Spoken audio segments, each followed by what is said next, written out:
Presentation on synopsis on the Governor Pataki, Controller Mccall Tax Commission that reported back, which is very important. But first, I'll turn it over to Mr. Larry Schwartz with no additional comment. Thank you, Governor. Good afternoon, everyone, and also happy holidays. Let me get started here. Nearly 12 months ago, we said New York was rising. Can you believe it's been that long? It seems like just yesterday that Joe Martens had a beard. Where are you, Joe? Fran Ryder was still shy and soft-spoken. Fran, no punching the messenger. And Bob Megna didn't have a baby. That is a cute baby. That is a cute baby. Thank God he looks like the spouse. If you're tired, there's a good reason to feel that way. Where's Driscoll? Don't worry about it. I feel that way too. It's been a busy year. I just don't want anybody from the LCA to think Joe D'Amico's the only one that gives blood around here. First, we focused on fiscal discipline. That's right, we had a budget hat trick, 3 years in a row, on-time budget. First time since 1984. And as you can tell, some things never change. Oh, it looks like those days you could do one-arm push-ups. A third year in a row, we also held state spending below 2% without not only new taxes or borrowing, we actually cut taxes. Did anyone notice? You bet they did. Both Standard & Poor's and Moody's noticed. And when you have fiscal strength in New York State, that allows you to focus on jobs, jobs, and jobs. We held the third round of the REDC competition. High tax? Who said high tax? High tax? No. Zero tax. That's with this announcement earlier this year of Startup New York. And now I'm going to hand it over to Bob Megna, our budget director, to talk about the findings of the Pataki Mccall Tax Commission. Thanks, Larry. And as everyone here knows, last week the Pataki Mccall Commission reported on a $2 billion tax relief package, $1 billion for property tax relief, $1 billion for business, energy, and estate tax relief. Again, to reiterate what Larry said, that was only possible because of the fiscal discipline that's been employed over the past 3 years and over the future budgets.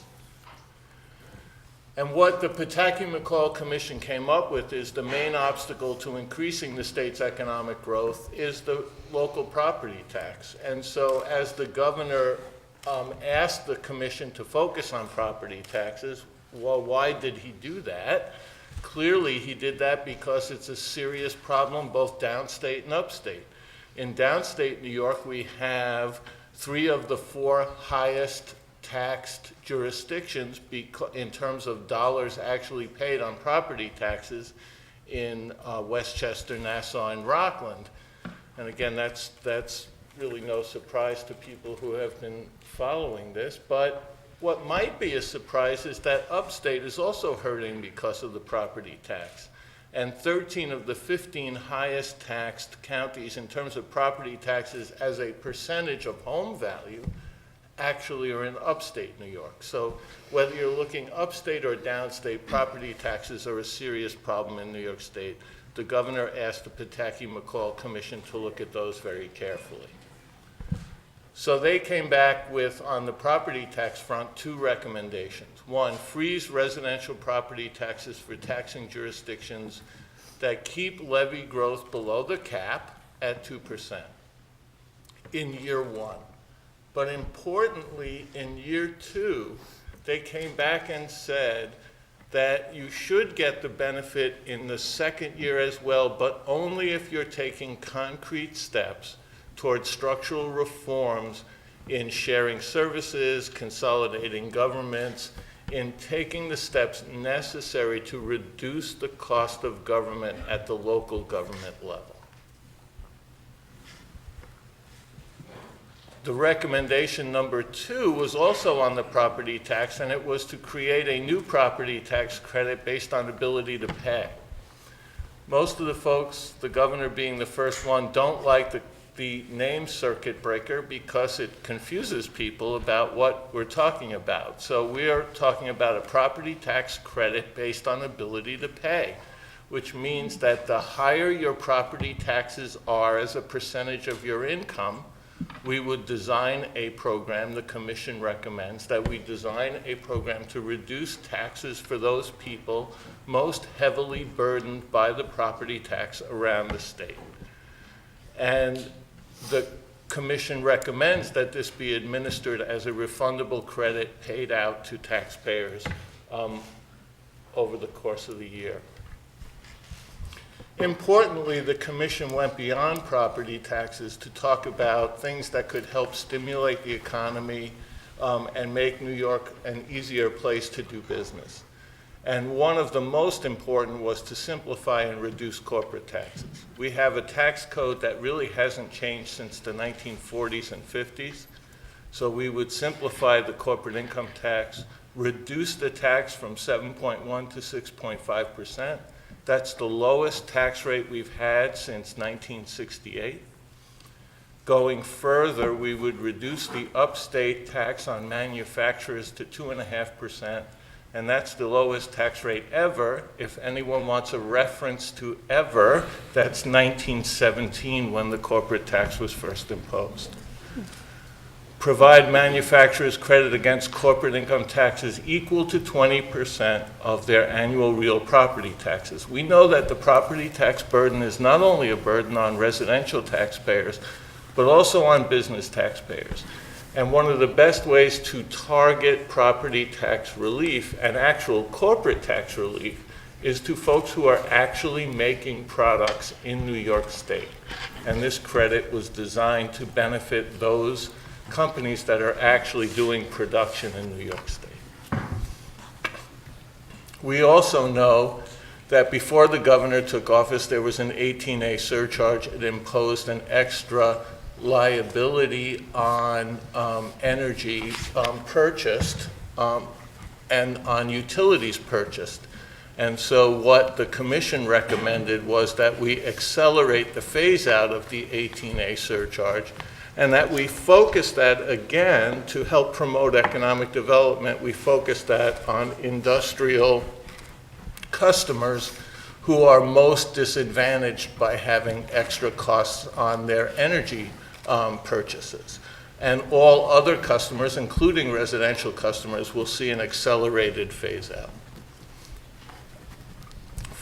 Recommendation number 5 was on the estate tax. New York is one of only 17 states to impose the estate tax.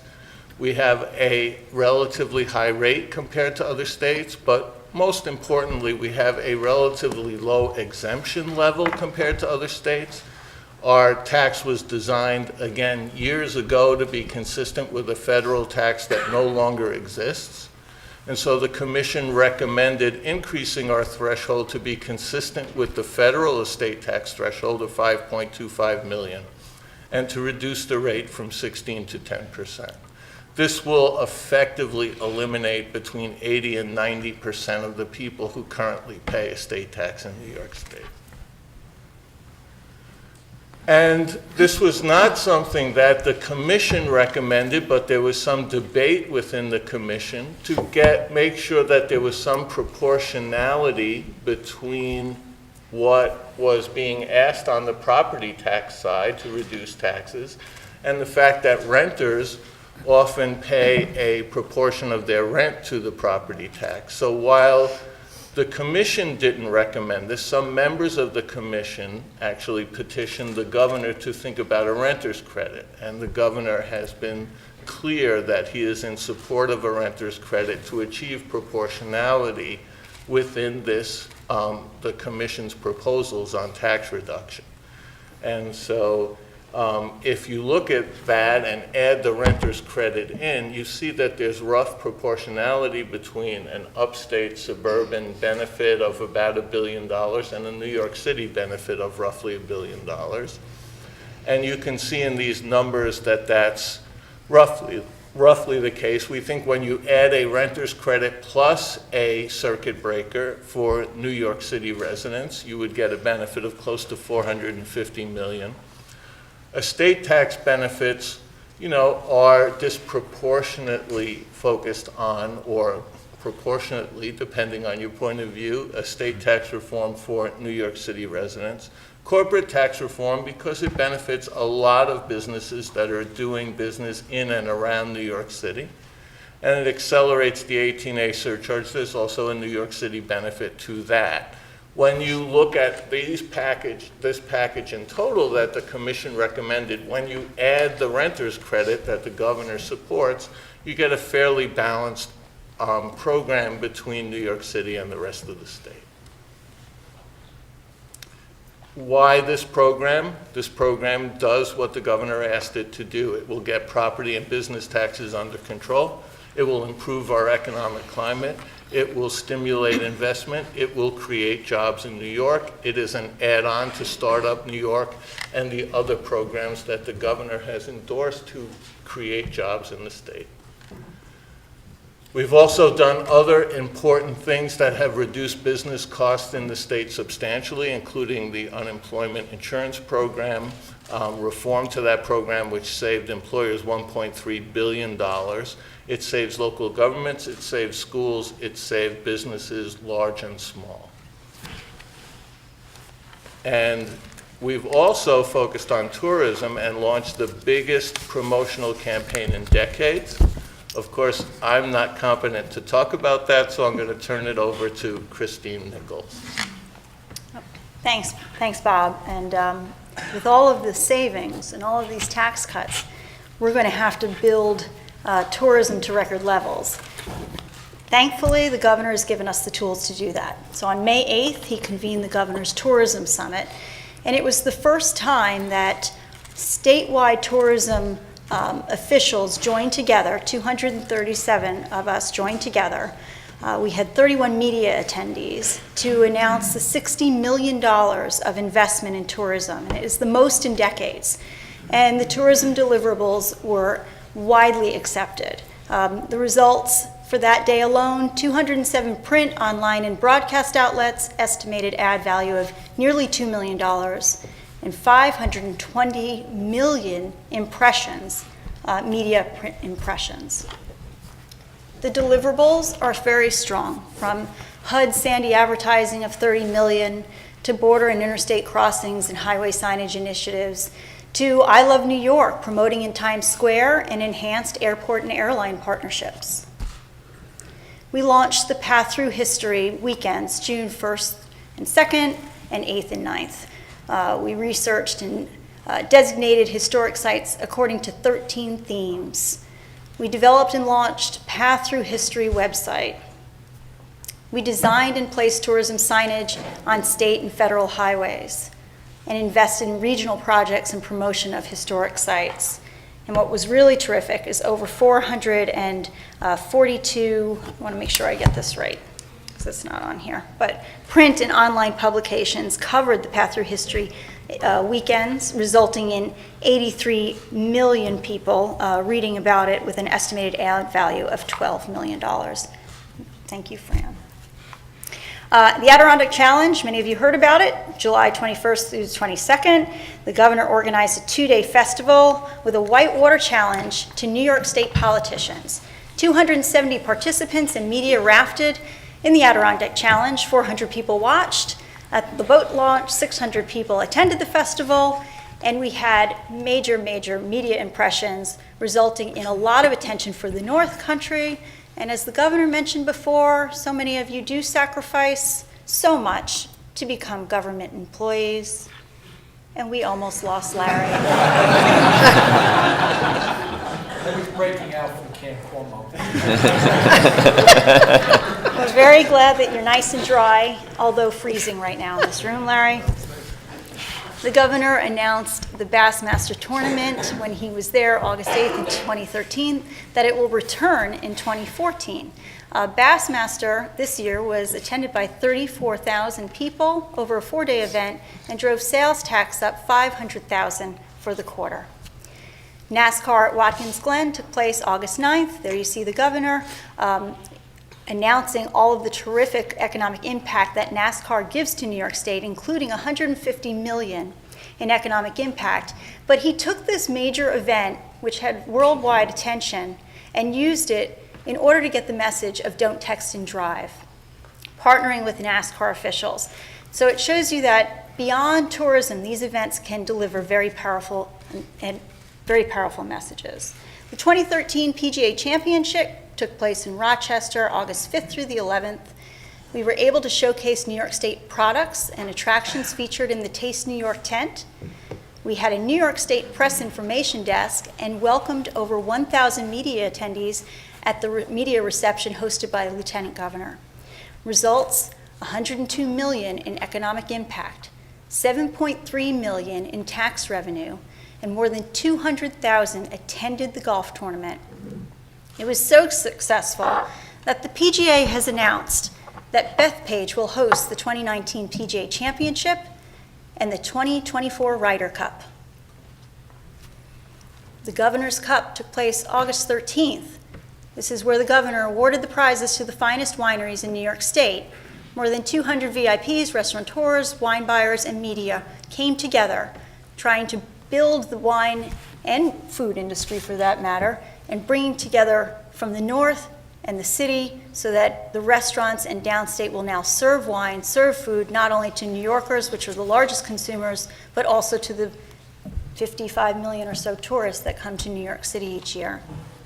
It was matched by a massive out-of-home presence and advertising campaigns, including the Get Out of Town commercials. National, local news, sports, and cable networks covered it.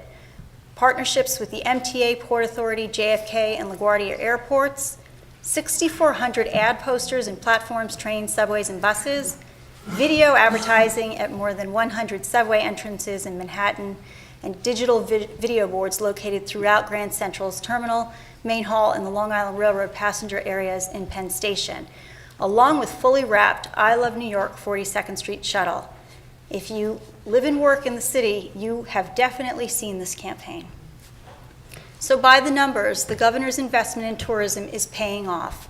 If you look at revenue, in 2013, the tourism industry is projected to confer $7.7 billion in state and local taxes. That's enough to pay the salary of every firefighter and police officer in New York State. As far as direct spending for 2013, it's projected at $61.3 billion, up 7% over 2012, which was $57.3 billion. And that 7% growth is outpacing the national 4.5% projection. The governor's investment in tourism is certainly paying off for jobs as well. Since December 2012, the leisure and hospitality industry, the employment is projected to add 25,000 jobs, a 3.1% increase, and is projected to finish at 818,700 jobs in 2013. L&H Jobs is the third fastest growing job sector by net jobs gained. And visitation is certainly increased by 4.2%, by 8.8 million visitors. We are projected to finish at 2.8 million visitors in 2013. So it's really terrific. We have had a tremendously successful year. It's almost, in many in the industry, calling it the year of tourism, thanks to the governor's support.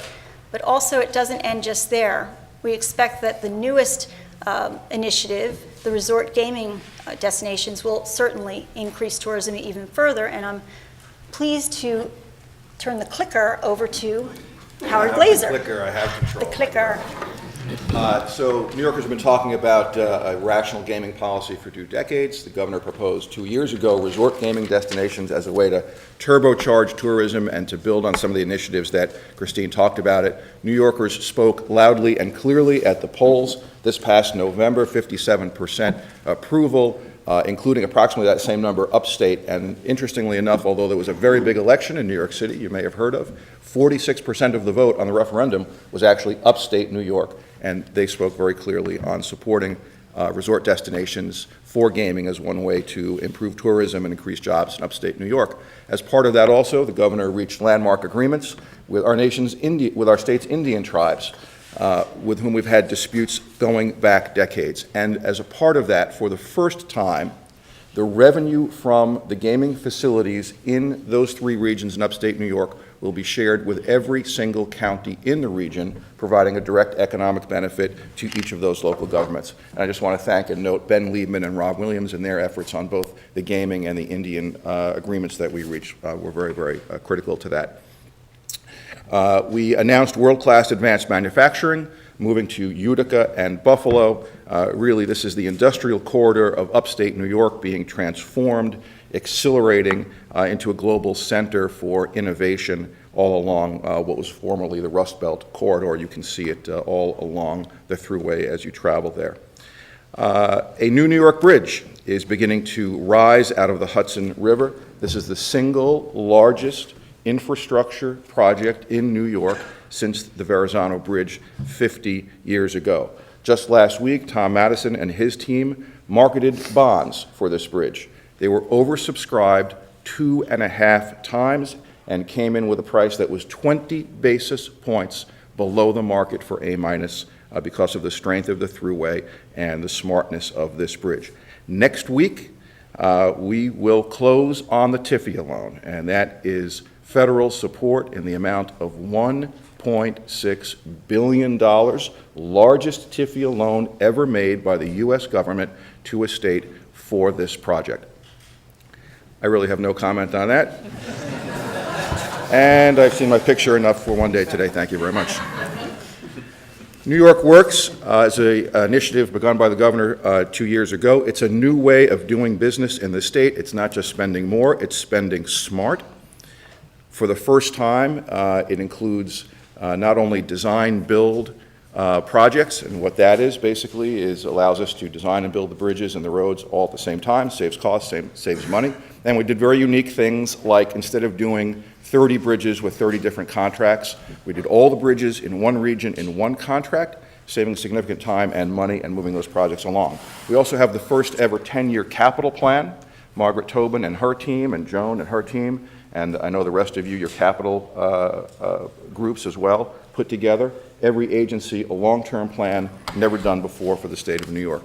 And just quickly give you a sense of what that was. In our first year, significant progress. In our second year, in 2013, we've got 488 million improvements completed this year alone. Signature projects like I-390 out in Rochester, which are important not just as roads, but also for the local economic development projects they have going. The Patroon Island Bridge, right over here, many of you locally probably use it every day, $146 million worth of improvements taking place on those bridge projects right now. And it's not just the Department of Transportation, it's also the thruway, and at the thruway, it's not just the new New York Bridge, it's also a significant acceleration of roads, bridges, and improvements all along the thruway corridor as well.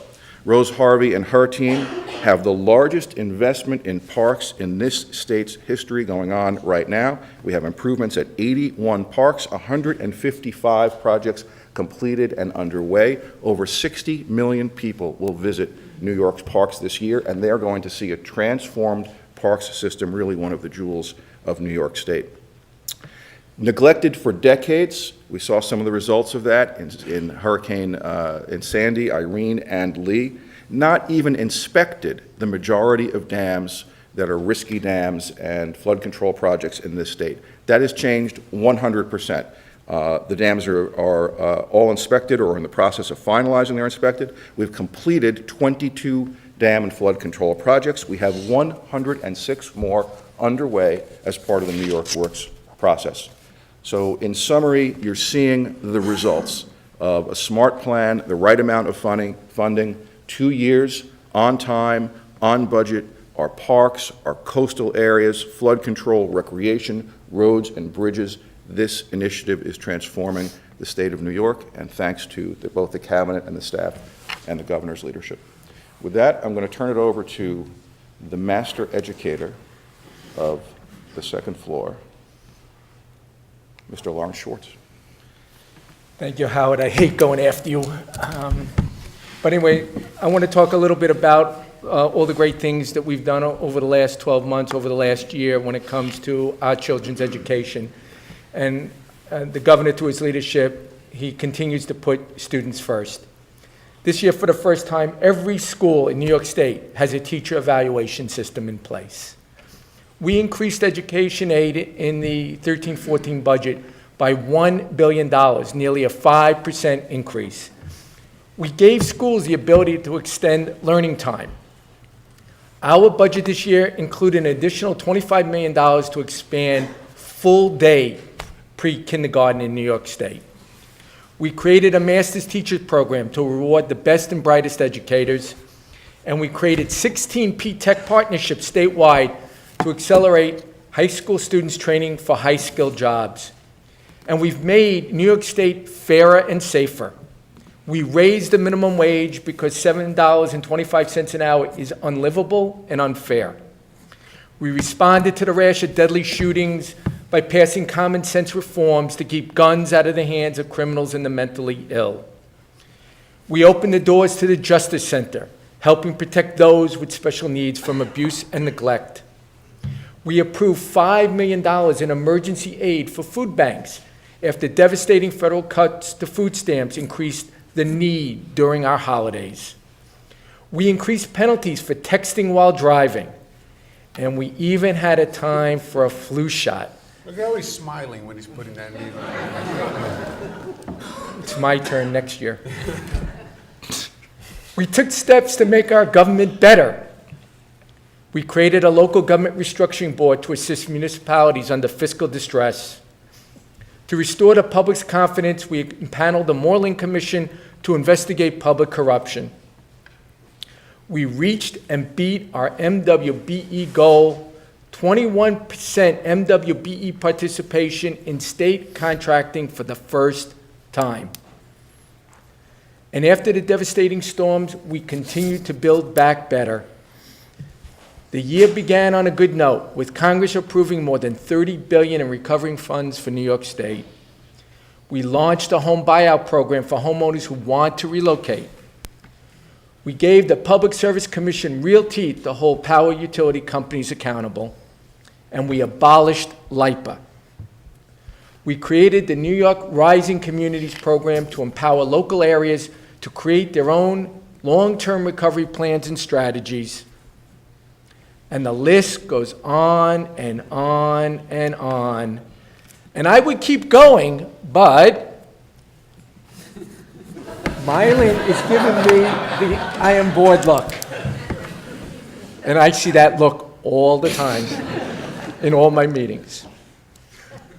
So to say thank you for all your hard work this year, Larry Schwartz, have prepared a detailed schedule for each of you to give this presentation at least 20 times. The governor just told me it's 30 times, all across the state before the end of the year. Merry Christmas and Happy New Year. Thank you.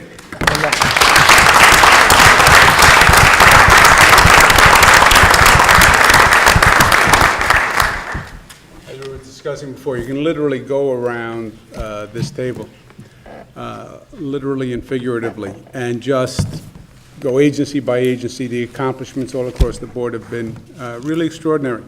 And part of what I'm most pleased about is the breadth of the government and how it's operating. You know, very often, state governments especially, they'll get myopic. They focus in one area. They'll be focused on a legislative agenda. They'll be focused on one particular program area. But just even clicking through the slides, you know, the breadth of what we do. The traditional role of state government, the new special duties, the emergency service, and it's been stellar right across the board. So kudos to all of you. We'll have our party tonight, and then we get back to work tomorrow. 30 presentations. It's nothing. Any questions from the press? Here's the career employees at the Port Authority, whose job it is to ensure the safe transfer of people and goods throughout the metropolitan region, felt intimidated by political appointees of Governor Christie. Are you troubled by this, and do you think it points to some kind of need for structural reform within the agency? Was that to the extent there was misbehavior by officials at the Port Authority? I think that has been addressed by the recent resignations. To the extent, and if there is a problem that people feel intimidated, And we're saying it would have to be a problem particularly at the Port Authority, then I would expect the management there to explore that, and if in truth it exists in reality, then they should address it. Governor, do you think that the MTA was lax in putting in place safety protocols and other things that have happened since the December 1st derailment? Well, in retrospect, once there's an accident, of course, you say to yourself, what else should we have done? What else could we have done? And that's exactly the process that we're going through now. We have an exhaustive federal investigation that's going on, that's looking at the entire system to see what improvements we can make. The leadership of the MTA has recommended a number of improvements, some of which require significant funding, but my position has been that safety comes first. And we'll find the money. If the system makes sense, we'll find the money. But it was a terrible tragedy. There is no doubt about that, for the 4 lives that were lost, the trauma that was done to all New Yorkers. I'm still impressed by the way New Yorkers come together at the time of tragedy, and really the feeling of community gets even stronger. So it was a tragedy, and hopefully we can learn from it, and whatever improvements we can make, we'll make.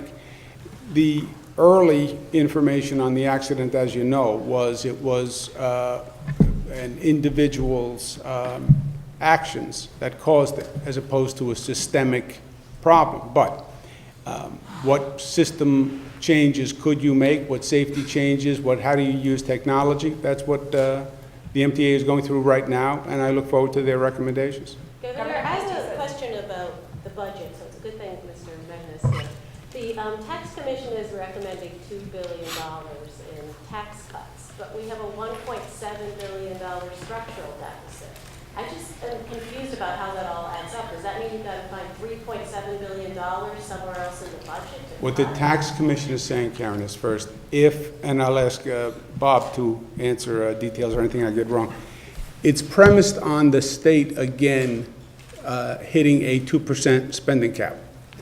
If our spending only goes up 2%, we believe, by the current projections, we could afford $2 billion in additional tax benefits, especially tax benefits that are designed to further grow the economy, because then you get more revenues. But that's the premise of the discussion, that it's a 2% spending limit next year.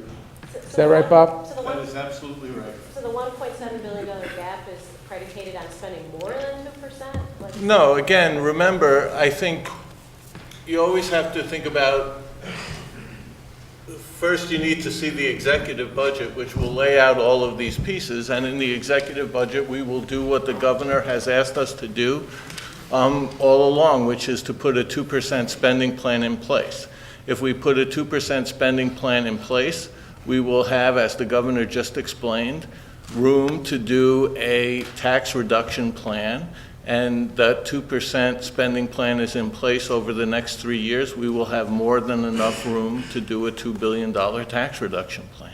With cuts, would there have to be cuts then somewhere else? Well, if you're still growing at 2%, I mean, the question is, how you define, what you mean by cuts. But I think that we can do that within, the governor has been keeping his commitment to keep investment grow by the trend factor that's in law, to keep education grow by the trend factor that's in law, to keep healthcare growing by the trend factor that's in law, and to keep state agency spending flat. If we can continue to do that, we can achieve the 2%. Yeah, but the short, excuse me one second, Jerry. The short answer, Karen, is no. There would not be cuts, right?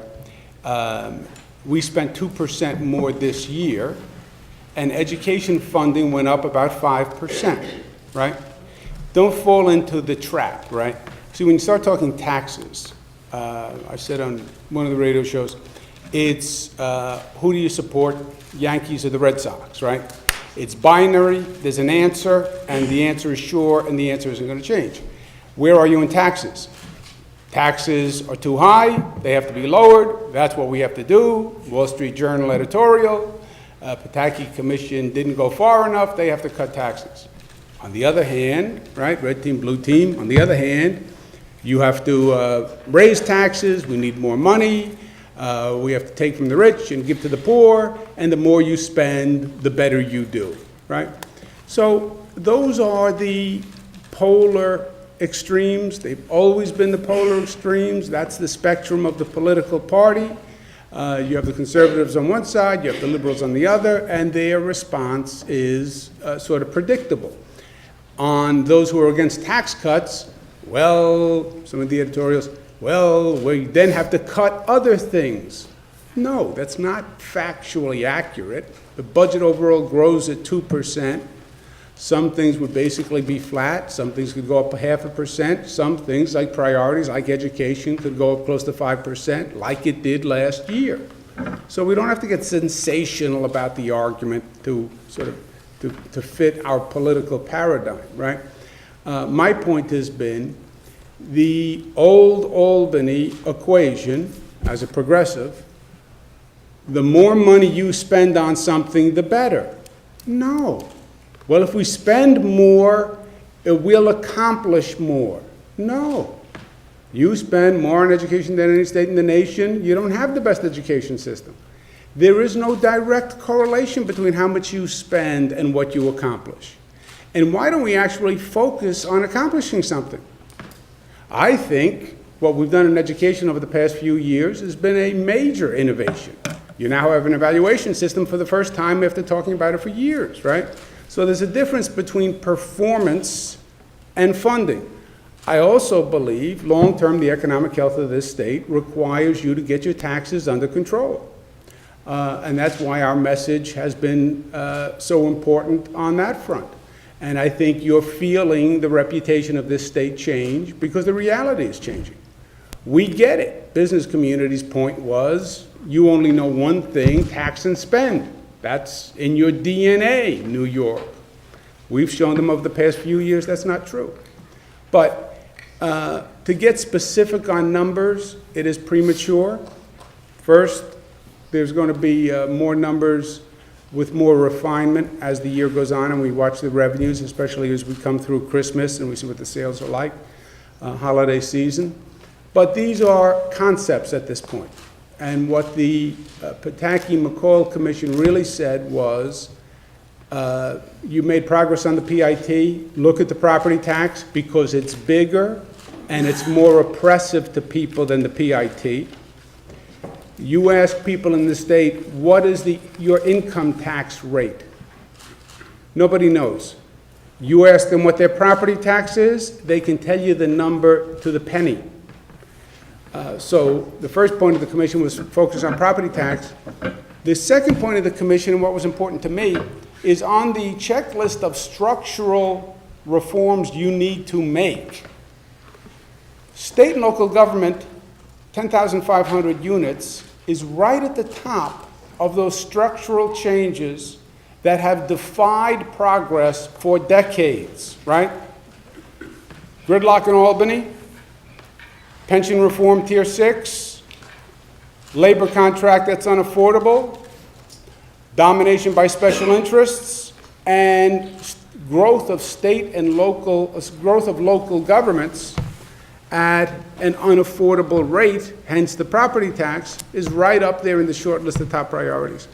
And part of what the commission is talking about is an incentive to get the local governments to actually move towards shared services, et cetera, because that's where they have to go if you're going to make a difference in the property taxes long term. There's no shortcut to that.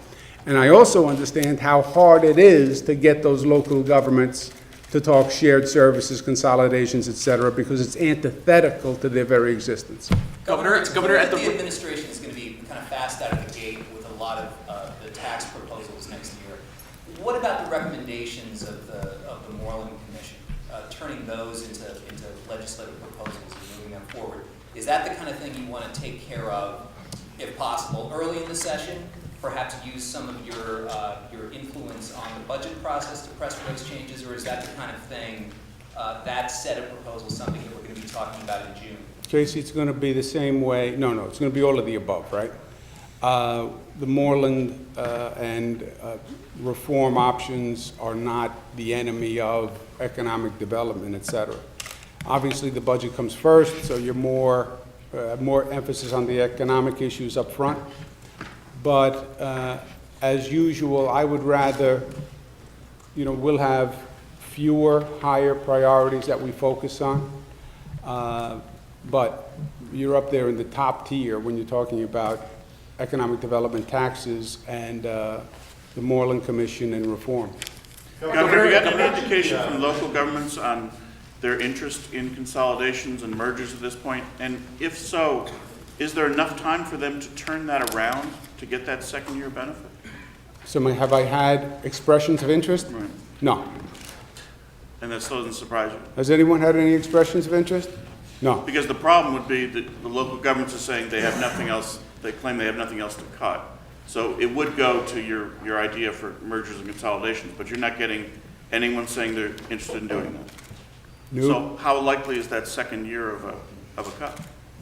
Well, if they want the funding, it's likely. Look, we learned, right? School districts didn't want to put in the teacher evaluation, right? How many years did we go around and around, no teacher evaluations? We then said, you don't have to do teacher evaluations. Don't do it. It's up to you, local control. But if you don't do it, you're not going to get the 4% increase in education funding, right? The next year, compliance with the number of teacher evaluations went up to something like 98%, right? I think it was even higher, 99%. What this commission says is, first year, everybody gets the freeze, if they stay within the cap. Second year, you only get the freeze if you submitted a plan that showed progress towards shared services / consolidation. What does that mean? Significant progress towards, who determines? That we'd have to figure out. But the concept is clear, Mike. If you want the second year benefit, you actually have to make progress towards shared services. So it would be similar to using the budget to implement the teacher evaluations as an incentive. This would be similar. If a locality wants the second year freeze, they would have to show progress towards shared services. So it's an incentive system. So at this point, you don't have any indication that second year is going to come through in a big way if local governments aren't showing any kind of response to you? Oh, I'm sorry. I haven't had any conversations since the new premise. In general, look, we've been talking about consolidation since I was in the AG's office, right? Everybody gets the concept. It's just hard, and it's in some ways runs opposite what the bureaucracies do by nature. Bureaucracies by nature consolidate themselves. So it's one of the really difficult problems for the state of New York. And I passed a law working with the legislature when I was Attorney General to accelerate and expedite consolidations. We had a handful of takers. But I haven't had any conversations on the premise of this program, which is an incentive in year 2 to do the shared services. And shared services are not consolidations, right? Consolidations are threatening because it goes to the identity of a locality. Shared services are just, let's cooperate on back office functions. Insurance, payroll, legal, purchasing, shipping. Why does everyone have to do everything? Why does every entity, everyone right next door to each other, all the overlapping jurisdictions, why does everyone have to do everything? This is where corporate America was 30 years ago. State government, and I will have no problem looking any local official in the eye and say, we're not just preaching this, it's what we practiced. Look at the reductions we made on the state side. We do consolidated services, we have a smaller workforce, we renegotiated our labor contract, we renegotiated our pension system. So we made these kinds of reforms. We have to do it on the local side because there are 10,500 of you. And when it's not done, 10,500 times any number is a problem. Governor, is there a problem credit. Why wasn't that included in the Pataki Mccall Commission report? And Bob, I know you had an aggregate number in your chart. What will that cost, and how will that be structured? Go ahead, Bob.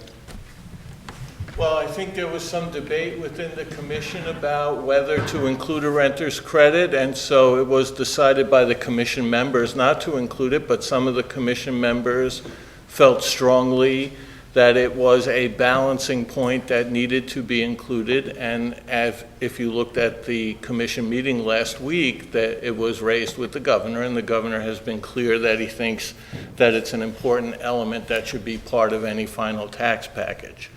When we looked at the numbers after that, we tried to come up with some sense of proportionality between what a renter's credit in aggregate would have to be balanced against and to be consistent with the kind of property taxes that are passed through in terms of rent. So I think that's the way we came up with those numbers. So what could an average rent payer expect to see? If I pay $1,000 a month in rent, what am I looking at? I don't know what the numbers are, Jimmy. Let me stop you, Bob. I don't know what the numbers are, and I don't want to get into the numbers, because they're all premature. It's the concepts at this point. And look, we've been doing this for 3 years at a minimum now, right? To pass an economic package, you need balance. Talked about the two extremes, tax cut, et cetera. You have a Senate and you have an Assembly. They have different philosophies when it comes to this issue. So you're going to need balance between the tax increase, tax decrease. You need balance between urban and upstate and suburban if you expect to actually pass it. So unless you're doing it as an academic exercise, then you know the predictable political interests and shape a package that can pass and is fair and equitable. Critics are already looking at what the commission recommended, and they are blasting it in some cases as political. And I'm wondering, how would adding a renter's credit either blunt that charge or exacerbate it? What charge are they blasting, Jim? You have a flair for the drama, don't you, my friend? You have opposite sides that will make their political argument. You say tax cut, half the people say raise taxes. You say raise taxes, half the people say cut taxes, you know. Read your editorial and read the editorial board of the person next to you. And you'll see charge and blasting and countercharging and a whole little war. Governor, you're probably aware the union that's representing the workers at the GE plant in Fort Edward are saying that you and your administration didn't do enough to save the plant and the jobs, that you never met with anyone, no one from your administration met with anyone until after the negotiations had ended. With all of this talk about creating jobs, why didn't you do more to save these jobs? Yeah, that is just not accurate, factually not accurate. They may not be aware of what was done, but it's just not accurate. We work very hard on both ends, right? If you're working as hard as we're working at attracting jobs, it would be illogical not to work that hard when it comes to saving jobs, right? I've had a number of conversations with GE on every level about saving, about attracting, working together, new programs, new approaches. So it was not for want of effort. Everyone would say it was unfortunate and sad what happened, but it's not for want of trying. So you personally had conversations with GE about saving that plant in Fort Edward? Yes, we had conversations as a team. The team was deployed. Had conversations with people in this room. We were not successful, but we tried. Did you actually have prosecutor evaluations earlier? You were talking about them. One of Senator Flanagan's proposals last week, among others, to make some changes to things going on in education, is to have districts, unions, and the state look at those evaluation plans and try to eliminate any unnecessary testing, specifically pre and post testing. And he actually has another bill to try to get rid of any testing in pre-K to second grade. So I wonder if you would support those proposals. Who is this? Senator Flanagan. Nice. You should put it in his bill. It is in his bill. Is that something that you would I don't know. I haven't seen the bill. Okay, would you support trying to eliminate testing that's associated with I would have to see the bill. evaluation plans? I don't know. I would have to see the bill. Governor Last one. Christie says that the incident at the GW Bridge was the result of a traffic study and it's not a political stunt. Do you believe him? Yeah, the season of loaded questions today. The governor and I have a good relationship, good professional relationship, good personal relationship. The issue of the traffic study was primarily a New Jersey incident, so our basic operating agreement is when it has to do with New Jersey, Governor Christie handles it. When it has to do with New York, I handle it. If it's a management issue dealing with the port itself, we do it jointly. But I'm sure it is as Governor Christie says it is. Governor, to ask you another one of those premature questions potentially, how much is the state counting on the Medicaid waiver? And if you could just give us an update on where that stands right now. I don't think we have it in the numbers. We're working diligently to try to secure it. We have been for a very long time. It's a very hard road. We've had many conversations, many promises, but we haven't gotten a check. So we're still working on it, but we haven't received anything. Governor, are you satisfied with the way that the health insurance exchange has worked so far in New York? Extraordinarily well, yes. Governor, do you think that the state police should release the number of people who have registered weapons, newly banned assault weapons under the SAFE Act in the early spring when that deadline falls? I don't know. I would leave it to the state police to make those determinations. Governor, going back. The state police is saying that they won't, but they're falling back on the SAFE Act, saying that the database is closed. Your Committee on Open Government says that the simple raw number of people who have registered should in fact be released if it's at all available. Yeah, I don't know, Casey. I would have to look at it, and I don't know. Governor, going back to the MTA for a second, it's obviously an agency that reports to you. Do you feel personally that the state did enough to ensure that the MTA and Metro North in particular put in place safety precautions, safety systems to prevent an accident like that? Glenn, I am not a transportation engineer. I'm not a safety engineer. So I don't know that I'm in a place to say what is the best safety system, what was the cost of the safety system, what was the degree of difficulty in operating that safety system, what have other jurisdictions done in terms of safety systems, and should the MTA have done the same thing. I know the cause of the accident was basically an individual's actions. The second question becomes, what systems could we put in? How do we learn from it? How do we make it better? And that's what we're working on. Governor, just to jump back to Bob's chart briefly, forgive me if I missed it, but it said that the breakdown, the circuit breaker and the rent credit would come out to about $450 million. I'm just curious what the breakdown is. Do you know, Bob? I think that the circuit breaker was somewhere in the neighborhood of 158 in the city, and the remainder was renter's credit. Governor, yesterday you announced the repowering of the Dunkirk power plant. That is certain for natural gas. That's certainly going to be using gas that's being fracked in other states. Can you talk about why you're willing to bring in gas that's being fracked in Pennsylvania and elsewhere to be burned in New York, but still have not yet reached a decision on why wells are not allowed here? Because they're two totally separate questions and decisions. Do we burn natural gas? Yes, we have for a very long time. And we will continue to burn natural gas. In my opinion, it has nothing to do with a decision on fracking. On that same note, Commissioner Shaw, you've had the fracking review in your hands for close to 15 months now. You've said as far back as January that something was coming in a few weeks. Can you tell us, can you update us on the status of that report and give us some sort of reason why there have been these delays, why you haven't been able to put your work out? Well, for the last few months, I've said that as the science evolves, we will reflect the science in my recommendations. And as recently as a month ago, we got new data from Texas and Wyoming.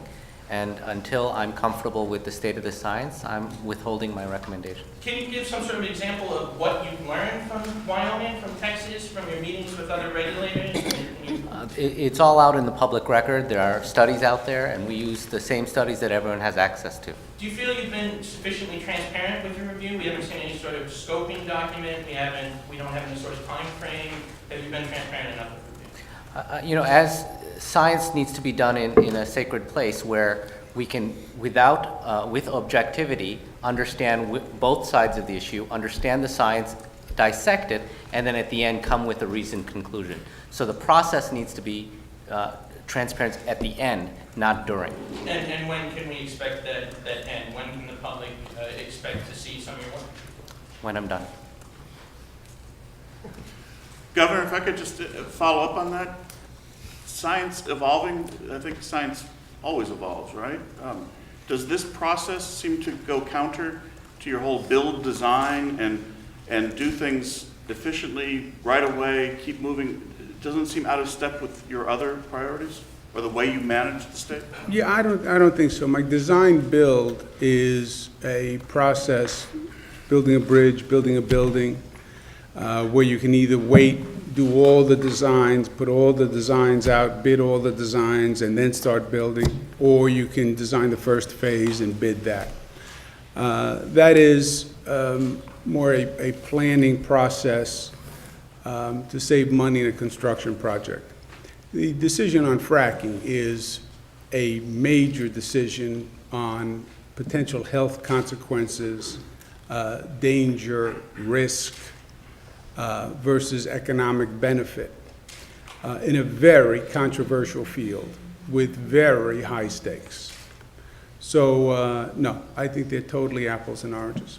But Governor, I think what's confusing everybody is it seems like this issue is just going to hang out there forever. Is that the case, or do you think in the next year, before the end of your first term, there's going to be a resolution of this one way or the other? Yeah, look, it's one of the most important decisions I think we will make as a government with far-reaching consequences, good and or bad. So we want to make sure it's right. The state hasn't done fracking. I understand the upside argument to fracking.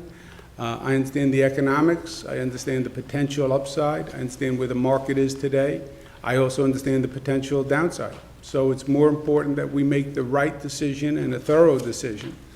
I said from day one to Commissioner Shaw and to Commissioner Martens, I want the right decision, not necessarily the fastest decision. When it's appropriate to move fast, we can move fast. I think we've shown that over and over again. And when it's just operation and implementation, we're very fast. But that's not always the appropriate protocol. Sometimes it's more important to be right than fast. You've said before that you expect to make that decision before election next year. Do you still plan on or expect to be able to stick by that timeline, or is it open-ended? Yes, I would expect that, but my timeline is whatever Commissioner Shaw needs to do it right and feel comfortable. It's a major decision, and whatever Commissioner Martens feels to be comfortable, and I don't want to put any undue pressure on them that would artificially abbreviate what they're doing. So they should do a thorough review. When they are ready and they feel appropriate, they'll tell us. Just as a follow-up, are you still working with GE at all, or is that over now? Because the union says it will continue to fight. We are going to continue to fight to bring jobs to New York, to keep jobs. GE has been a great employer. They're a great part of this state, and I'll continue to work with GE. But what about in Fort Edward? Are you still working In with Fort Edward and elsewhere. Why not speak to the union directly? They said that they reached out to you and to your office several times, and they never had any of their calls returned. I can't, that does not sound right to me. Does anyone know anything? I talked to the union president myself. Bob Duffy spoke to the union president? I spoke to the union president by phone, as the governor said. We also spoke with GE. They said initially, though, they didn't hear back until the deadline was, it was like right down to the wire, like a day or two before the deadline. Spoke to him well before the announcement was made by GE at the end. It was a bad decision. I get that. And I get that they are upset about the decision. We're all upset about the decision. And I get sometimes when you're upset, you want to blame someone. I get that. Some of the people around this table do it also, not myself. But it's not the case that we didn't try. That's not the case. The School Construction Authority is saying that their liability insurance bill is going to more than double next year. The increase is $140 million, is the equivalent of building 2.5 high schools. And they're saying that the cause of it is the scaffold law. What, if anything, should be done?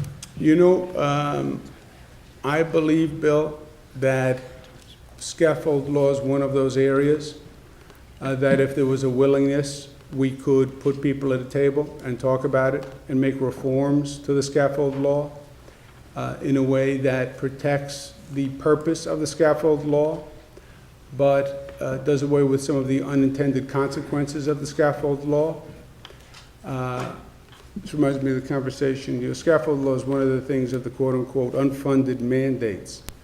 Triborough, scaffold law, WICS, these are probably three of the most entrenched non-starters with the legislature.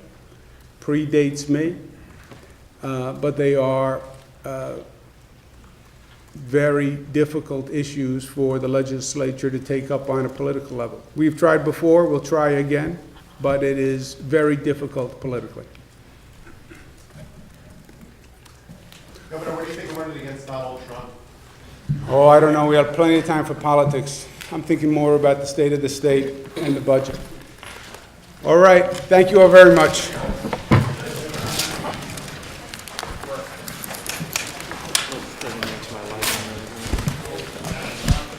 You're the always sunny enough.